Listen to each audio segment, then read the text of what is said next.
ये है अफगानिस्तान, जो कि बहुत जल्द पूरी दुनिया को हैरान करने वाला है। किसी ने सोचा भी नहीं था कि बरसों से गरीबी, भूख और वॉर में घिरा हुआ अफगानिस्तान ऐसा कुछ अचीव कर सकता है। अफगानिस्तान दुनिया की सबसे बड़ी आर्टिफिशियल नहर बना रहा है, जो अफगानिस्तान की तकदीर बदल देगी। 285 किलोमीटर लंबी और 500 फीट चौड़ी इस नहर का नाम है कौश टेपा कैनाल। इस नहर को बनाने के लिए अफगान गवर्नमेंट ने किसी से कोई एड, कोई इक्विपमेंट या कोई इंजीनियर्स नहीं दिए। और आज जब आप ये वीडियो देख रहे हैं तो करीबन 100 किलोमीटर तक इस नहर की खुदाई भी हो चुकी है। लेकिन अफगानिस्तान को आखिर इतनी लंबी नहर बनाने की जरूरत क्या पड़ी, और एक्सपर्ट्स ये क्यों कह रहे हैं कि ये प्रोजेक्ट अफगानिस्तान को इकोनॉमिकली ट्रांसफॉर्म कर देगा? आइए जानते हैं इन सब सवालों के जवाब। सच ये है कि इस वीडियो में सबसे पहले हम अफगानिस्तान की ज्योग्राफी को समझते हैं। अफगानिस्तान एक मुकम्मल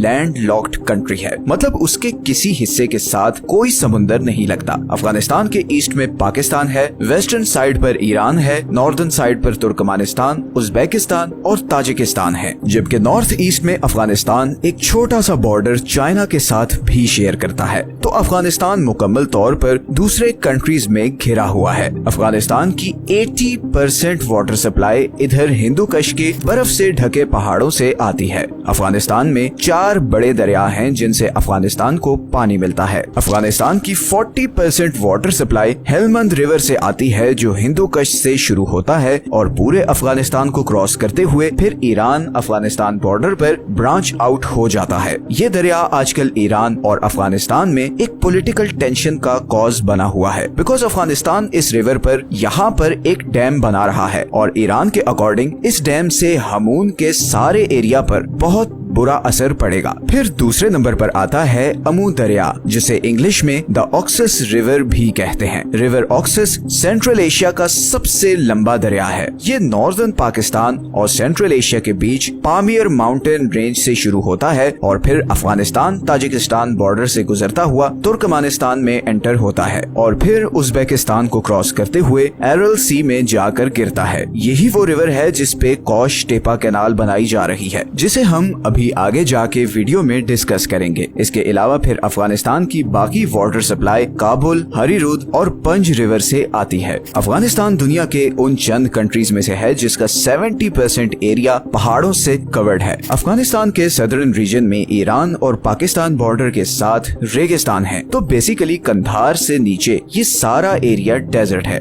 अब अगर लोगों की बात करें तो अफगानिस्तान में बहुत ज्यादा एथनिक डिविजन्स हैं। अफगानिस्तान की टोटल पॉपुलेशन का 42% पश्तून्स हैं, 27% ताजिक हैं, 9% हजारा और 9% ही उज्बेक हैं और फिर बाकी अहमक, तुर्कमानी और बलोच वगैरह हैं। अगर हम हिस्टोरिकली देखें तो अफगानिस्तान सेंट्रल और साउथ एशिया का शायद सबसे इम्पोर्टेंट कंट्री है, बिकॉज यहीं से मुगल, तातारी, सूरी, गजनवी, अब्दाली और खिलजीज सब कॉन्टिनेंट में आए। अब अगर वापस अफगानिस्तान के वाटर सिस्टम पर आए तो ये सारे दरिया अफगानिस्तान की वाटर रिक्वायरमेंट पूरी करने के लिए नाकाफी हैं और इसीलिए अफगानिस्तान हमेशा से बहुत सख्त वाटर क्राइसिस का शिकार रहा है। लेकिन अमेरिका अफगान वॉर के बाद तो इसमें बहुत ज्यादा शिद्दत आ चुकी है। असल में अफगानिस्तान के इस सारे नॉर्दर्न रीजन में पानी की बहुत कमी है और इसी कमी को दूर करने के लिए अफगान गवर्नमेंट ने ये हल सोचा कि ऑक्सस रिवर से एक आर्टिफिशियल नहर बनाई जाए जो 285 किलोमीटर पर इस सारे नॉर्दर्न एरिया को पानी सप्लाई करेगी। इस कैनाल की मदद से करीबन 5.5 लाख एकड़ के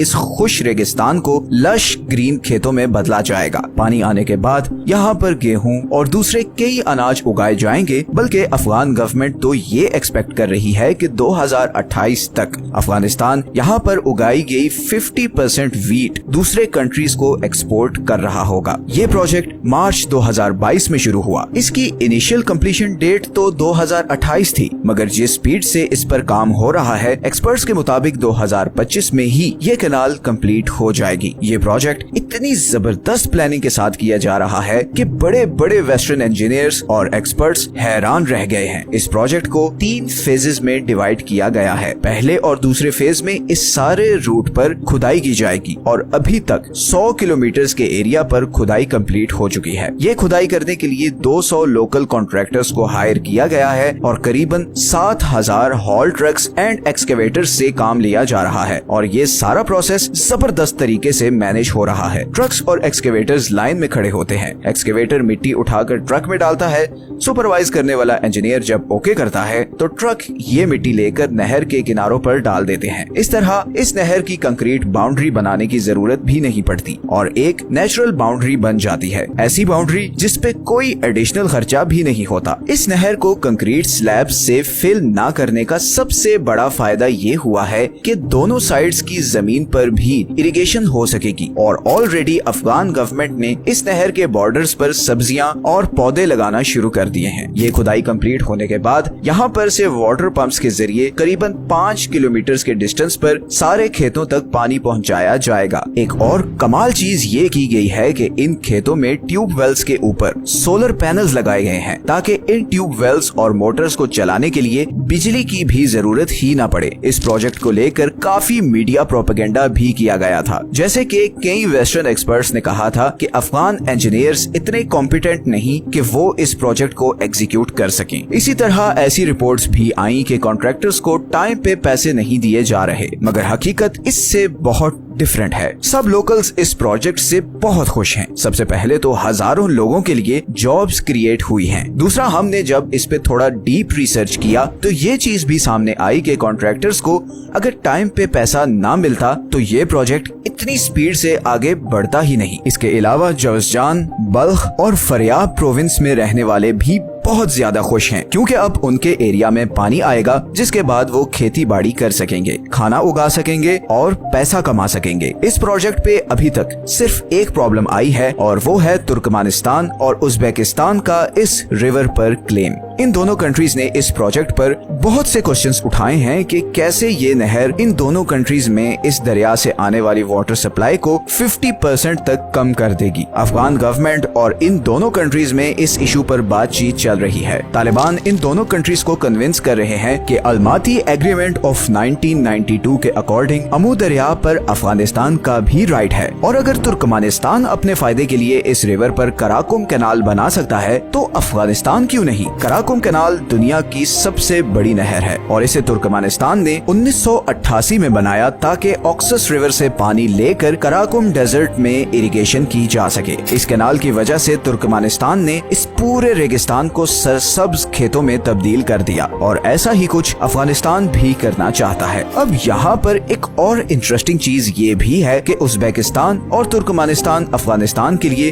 बहुत ही जरूरी है। अफगानिस्तान की करीबन 80% इलेक्ट्रिक सप्लाई इन दोनों कंट्रीज से आती है। इसी तरह अफगानिस्तान की एक्सपोर्ट्स का एक बहुत बड़ा चंक इन दोनों कंट्रीज से गुजरकर जर्मनी, नेदरलैंड, बेल्जियम और ऑस्ट्रिया जाता है। तो ये दोनों कंट्रीज इस नहर के बदले अफगानिस्तान से कई और चीजों पर नेगोशिएट करेंगे। पॉलिटिकली ये इशू जैसे भी रिजॉल्व हो, इकोनॉमिकली ये प्रोजेक्ट अफगानिस्तान के लिए बहुत बड़े फायदे लाने वाला है। अफगानिस्तान को अनाज के लिए किसी दूसरे कंट्री से एड नहीं लेनी पड़ेगी। चंद सालों में अफगानिस्तान में भूख का खात्मा हो सकता है और अफगानिस्तान अनाज उगाने में एक सेल्फ सफिशिएंट कंट्री बन जाएगा। अब जो कंट्री पिछले 40 सालों से जंग की आग में जल रहा हो, उसके लिए इससे बड़ी चीज और क्या हो सकती है। हम भी यही चाहते हैं कि अफगानिस्तान अब फाइनली अपनी इकोनॉमिक डेवलपमेंट पर जोर दे। जो कुछ पिछले 40 सालों से अफगान लोगों ने बर्दाश्त किया है, अब वो फाइनली ये डिजर्व करते हैं कि उन्हें भी